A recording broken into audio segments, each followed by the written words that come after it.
নমস্কার, মিষ্টুর স্বাদ পূরণের অন্য একটি ভিডিও নিয়ে আমি চলে এসেছি। কাতলা পোস্ত আপনাদের করে দেখাবো। তার জন্য মাছটাকে ধুয়ে নুন, হলুদ, লঙ্কা গুঁড়ো মাখিয়ে আমি রেখে দিয়েছি। পাত্রে তেল গরম হয়ে আসলে মাছটাকে আমি ভেজে অন্য জায়গায় তুলে রেখেছি। একটা পাত্রে আমি পেঁয়াজ কুচি, রসুন, টমেটো কুচি আর কাঁচা লঙ্কা নিয়ে নিয়েছি। আর এই মশলাগুলোকে আমি মিক্সিতে পেস্ট করে একটা বাটিতে নিয়ে নিয়েছি। আর একটা পাত্রে আমি পোস্তটা বেটেও রেখে দিয়েছি। ভাজা তেলের মধ্যেই আমি ওর মধ্যে লঙ্কা আর কালো জিরে ফোড়ন দিয়ে তাতে কেটে রাখা পেঁয়াজগুলো দিয়ে ব্রাউন ফ্রাই করতে দিয়েছি। ব্রাউন ফ্রাই হয়ে আসলে তাতে আমি পেস্ট করা মশলাটা অ্যাড করেছি। আর নুন, হলুদ, লঙ্কা গুঁড়ো অ্যাড করে এটাকে আস্তে আস্তে কষিয়েছি।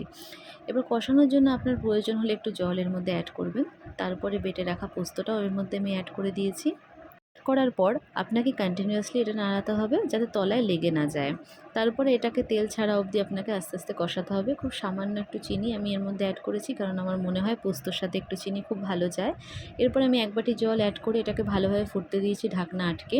যখন এর মধ্যে থেকে তেল ছেড়ে আসছে তখন তার মধ্যে আমি আরও 2 বাটি জল অ্যাড করেছি। আপনি আপনার সুবিধা মতন জল অ্যাড করবেন, কতটা গ্রেভি রাখতে চান সেই হিসাবে। এরপরে ভেজে রাখা মাছগুলোকে আমি এর মধ্যে দিয়ে ভালোভাবে মাছগুলোকে মশলা মাখিয়ে নিয়েছি। একদিকে মশলা ভালোভাবে অ্যাবজর্ব করার পর মাছগুলোকে আমি আরেকবার উল্টে দিয়েছি, যাতে করে অন্য সাইডটাও ভালোভাবে মশলাটা অ্যাবজর্ব করে যায়।